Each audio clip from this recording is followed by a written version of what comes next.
प्रणाम साथियों, जय जय श्री राधे। आइए बात करते हैं आज 13वें अध्याय की। जय जय श्री राधे। दोस्तों, 13वें अध्याय में विदुर जी हस्तिनापुर लौट आते हैं। इसके बाद वे धृतराष्ट्र और गांधारी को उपदेश देते हैं वन जाने का, और किस प्रकार से वे लोग वन जाते हैं, आइए उसके बारे में बात करते हैं। विदुर जी तीर्थ यात्रा से वापस हस्तिनापुर लौटे। महर्षि मैत्रेय से आत्मा का ज्ञान प्राप्त किया उन्होंने अपनी तीर्थ यात्रा में। विदुर जी ने सारे प्रश्नों के उत्तर लेने से पहले ही वे श्री कृष्ण के अनंत भक्त हो गए, और उन्होंने सारे उत्तर लिए भी नहीं, पहले ही लौट आए। विदुर जी को देखकर युधिष्ठिर, उनके चारों भाई धृतराष्ट्र, युयुत्सु, संजय, कृपाचार्य, कुंती, गांधारी, द्रौपदी, उत्तरा आदि ये सभी बहुत प्रसन्न हुए। बहुत ही आदर के साथ में उनकी अवगानी के लिए वे लोग आए और विदुर जी का आदर सत्कार किया। सभी ने मिलकर उनका आदर सत्कार किया। युधिष्ठिर जी उनमें सबसे आगे थे। युधिष्ठिर जी भोजन विश्राम करने के बाद विदुर जी से बोले कि आपने बार बार हमें बचाया है, लाक्षागृह की अग्नि से, हमारी माता को विषदान से आपने कई बार हमारी रक्षा की है। क्या आप अपनी तीर्थ यात्रा में हमें याद भी किया करते थे? आप हमें बताइए कि किन तीर्थ यात्रा पर आप गए थे, किन तीर्थों पर आप गए थे, कैसे आपने अपना जीवन निर्वाह किया।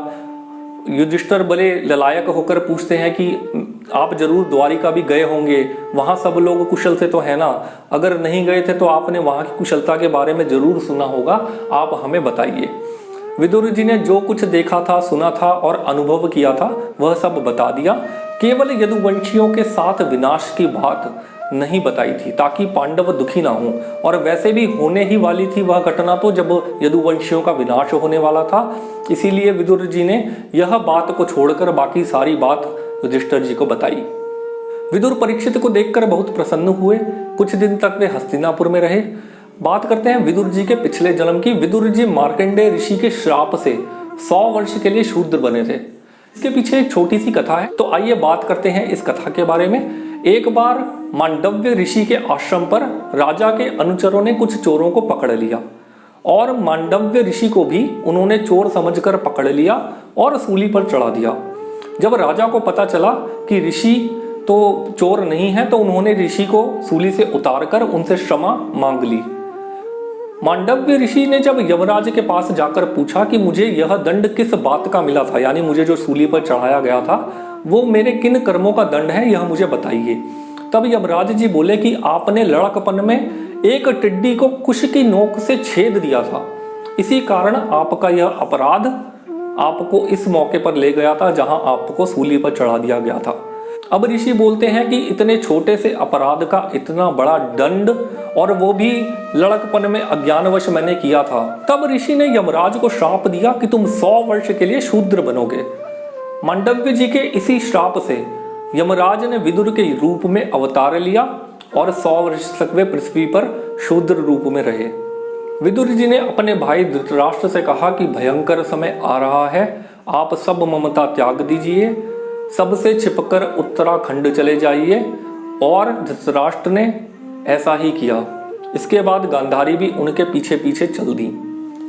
युधिष्ठिर जब राजमहल पहुंचे तो विदुर जी, धृतराष्ट्र और गांधारी के दर्शन नहीं हुए। युधिष्ठिर जी जब बहुत परेशान होकर संजय के पास गए और उनसे पूछा कि वे कहाँ गए हैं, तो संजय बोले कि उनके संकल्प का मुझे कुछ पता नहीं है, यानी मुझे कुछ पता नहीं है कि वे लोग कहाँ गए हैं।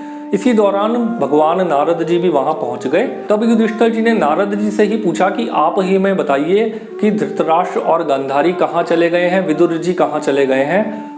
तब नारद जी बोले कि शोक ना करो, सब जगत ईश्वर के वश में है, सभी ईश्वर की आज्ञा का पालन करते हैं, मिलना बिछुड़ना सब भगवान की इच्छा से ही होता है।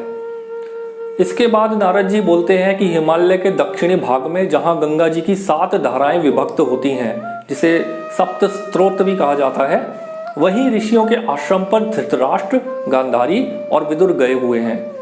सारी कामनाएं उनकी समाप्त हो गई हैं। सभी गुण, उनके जिन गुणों की बात हम पहले भी एक वीडियो में कर चुके हैं, सतोगुण, रजोगुण और तमोगुण, ये सभी गुण उनके नारद जी बता रहे हैं कि नष्ट हो गए हैं। समस्त कर्मों का संन्यास करके वे स्थित होकर बैठे हैं, अतः तुम उनके मार्ग में विघ्न रूप मत बनो।